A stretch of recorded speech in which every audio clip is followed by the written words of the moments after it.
Colorado, this is Democracy Now!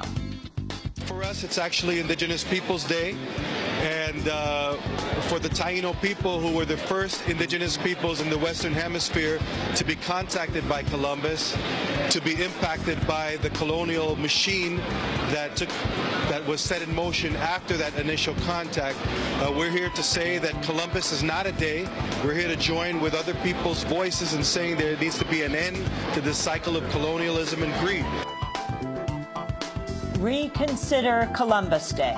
As the nation commemorates the arrival of Christopher Columbus to the so-called New World in 1492, students and professors at Fort Lewis College here in Durango, Colorado, are pushing for the teaching of the real history of the Americas. We'll be joined by a roundtable. Then Dennis Banks, the legendary Native American activist and co-founder of the American Indian Movement. There's a complete massacre of an entire village and community and human beings. Whole tribes were wiped out. So that's how I view genocide. All that and more coming up.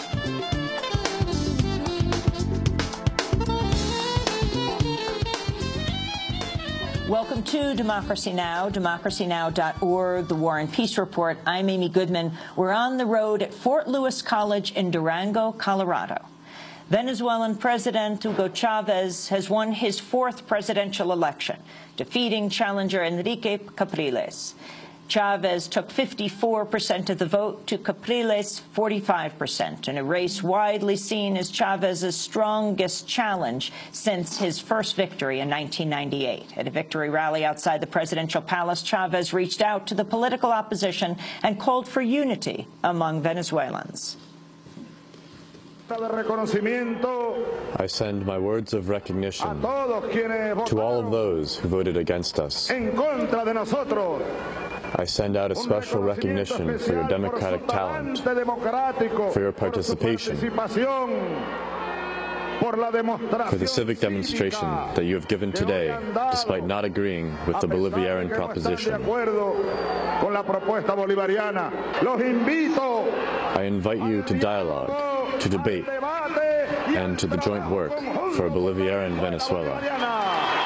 In his concession speech later in the night, Capriles urged Chavez to recognize the voices of those who voted against him.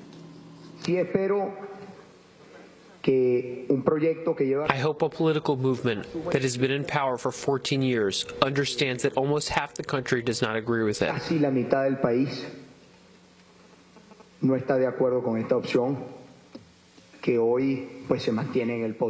I ask those who remain in power for respect, consideration, and recognition of almost half the country.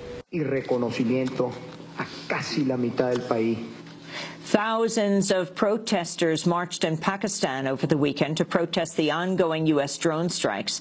On Sunday, the Pakistani government blocked the march from entering the tribal area of Waziristan, a frequent target of drone attacks. Addressing the march, Pakistani political leader Imran Khan said the drone strikes are fostering hatred of the United States.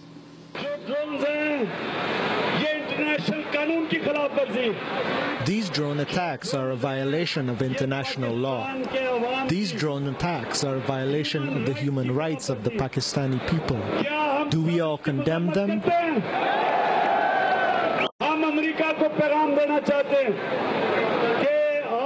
We want to send a message to America. The more drone attacks you carry out, the more the people will grow to hate you and raise their arms against you.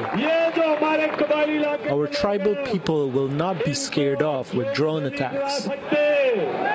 More than 30 U.S. citizens with the group Code Pink traveled to Pakistan to take part in the march and meet with drone strike victims. The illegal, immoral, brutal attacks on the innocent people of Waziristan and the Fatah region of Pakistan must end now. These are illegal drone strikes carried out by a CIA. CIA is a civilian organization using military equipment. This is a war crime. They're illegal.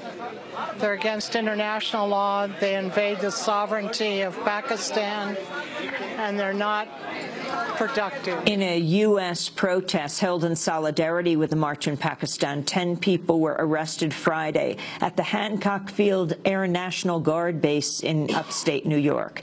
Members of the Upstate Coalition to Ground the Drones and End the War stood in front of the base's gate, holding signs and blocking entry. Shortly before he was arrested, protester Jack Gilroy said demonstrators hope to hold up the piloting of the drones that takes place at the base, perhaps sparing the lives of civilians overseas, he said.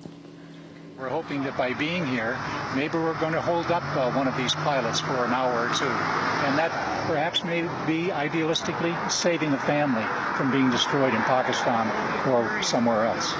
New job figures released Friday show the U.S. unemployment rate has fallen to 7.8%, the lowest point since President Obama took office.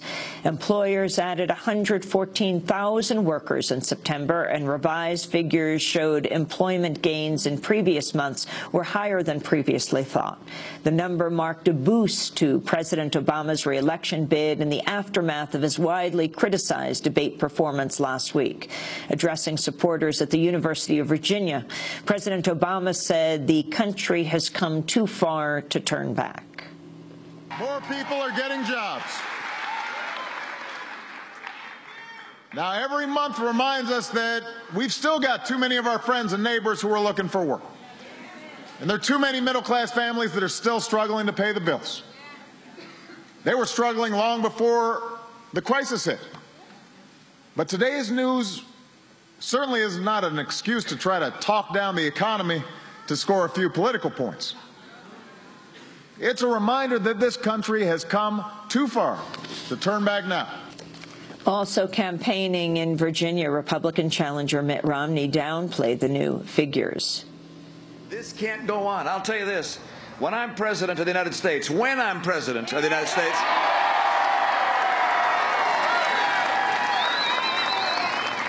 that unemployment rate is going to come down, not because people are giving up and dropping out of the workforce, but because we're creating more jobs. I will create jobs and get America working again.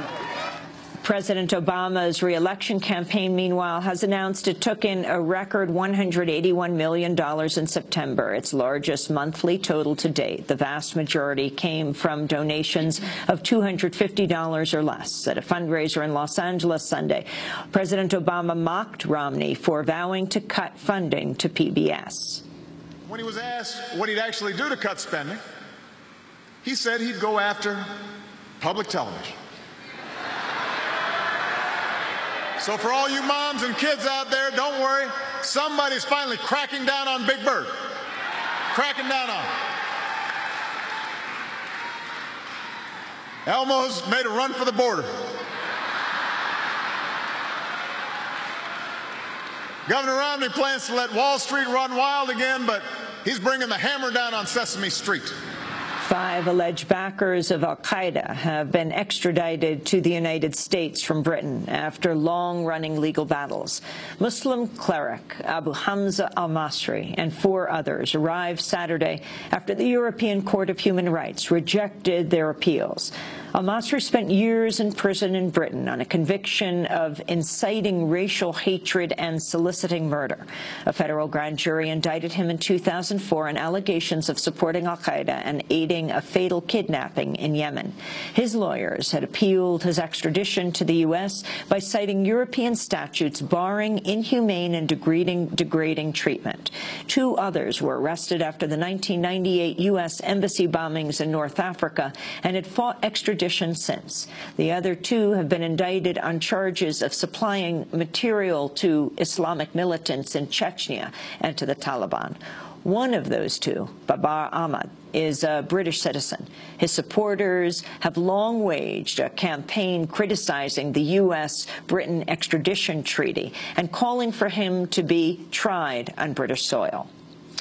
Violence is raging in cities across Syria as rebel fighters clash with the regime of Syrian President Bashar al-Assad. Syrian activists say Assad's forces have stepped up attacks in Homs, which has seen heavy fighting over the course of a 4-month siege. Aerial and ground attacks reported on Aleppo, while a bombing at the police headquarters in Damascus has led one officer dead. Tens of thousands of people took to the streets in cities across Spain Sunday in the latest national protest against government-imposed austerity. Union leaders have warned of a potential general strike should the Spanish government continue to slash public spending. Thousands of people have rallied in Guatemala over the killings of 6 indigenous protesters who were shot dead last week. The victims were taking part in a road blockade to oppose living costs and educational policies when government forces opened fire. Another 34 people were wounded. Thousands of workers staged a one-day strike Friday at the Foxconn factory in China, known for poorly treating workers who help make Apple products such as the iPhone.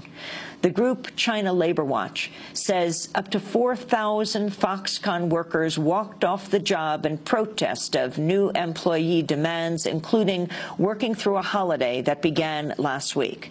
Foxconn initially denied that a strike was taking place, but later said the dispute had been resolved. Workers at a Walmart supply warehouse in Elwood, Illinois, are returning to work after a 3-week strike. The workers walked off the job last month amidst allegations of sexual harassment, dangerous working conditions, unpaid wages, and retaliation against organizers. Managers reportedly fired several leaders and threatened others after they delivered a petition.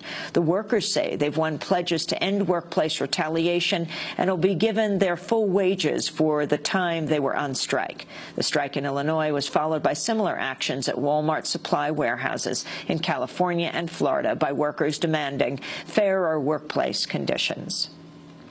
A Buffalo man has won the right to sue the manufacturer, distributor, and dealer of the pistol used to shoot him nearly a decade ago. Daniel Williams was a high school basketball star when he was shot and badly wounded in 2003.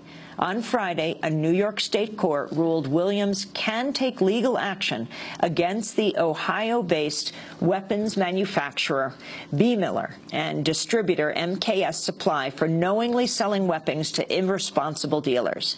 The dealer who purchased the guns in Williams' case is a convicted felon who was barred from buying weapons. In a statement, the Brady Campaign to Prevent Gun Violence said, quote, "This important ruling states gun companies who choose to supply the criminal gun market are not above the law. When the gun industry places profits over people, they should and must be held accountable to the innocent victims." And an unarmed 22-year-old Hispanic-American man has been shot dead by New York City police. Noel Polanco was driving on the Grand Central Parkway in Queens when police approached him at a traffic stop. Police say Polanco was shot after reaching for something in his vehicle. But a witness says his hands remained on the steering wheel the entire time. Polanco was an Army National Guardsman who'd hoped to one day join the police force. He was traveling with an off-duty police officer when he was killed. On Sunday, dozens of people rallied outside New York police headquarters to protest the shooting of another unarmed person of color, Mohammed Ba, who was shot dead inside his Harlem apartment last month after reportedly lunging at police with a knife. And those are some of the headlines. This is Democracy Now!, democracynow.org, The War and Peace Report. I'm Amy Goodman.